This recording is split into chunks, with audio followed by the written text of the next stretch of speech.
Homecoming. Chapter 1. It was one of those raw, windy, dreary Monday afternoons in February when gloom settled over the land and seasonal depression was rampant. Court was not in session. The phone wasn't ringing. Petty criminals and other potential clients were busy elsewhere with no thoughts whatsoever of hiring lawyers. The occasional caller was more likely to be a man or woman, still reeling from holiday overspending, and seeking advice about unpaid credit card accounts. Those were quickly sent next door, or across the square, or anywhere. Jake was at his desk upstairs, making little progress with the stack of paperwork he'd been neglecting for weeks, even months. With no court or hearing scheduled for days, it should have been a good time to catch up with the old stuff. The fish files that every lawyer had for some reason said yes to a year ago and now just wanted to go away.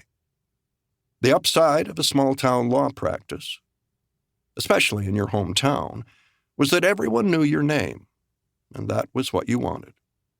It was important to be well thought of and well-liked, with a good reputation.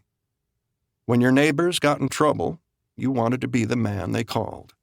The downside was that their cases were always mundane and rarely profitable, but you couldn't say no. The gossip was fierce and unrelenting, and a lawyer who turned his back on his friends would not last long. His funk was interrupted when Alicia, his current part-time secretary, chimed in through his desk phone. "Jake, there's a couple here to see you." A couple.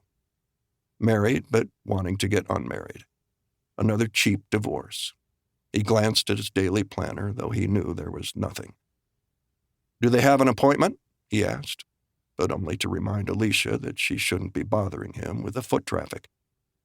"No, but they're very nice, and they say it's really urgent. They're not going away, said it wouldn't take but a few minutes." Jake loathed being bullied in his own office.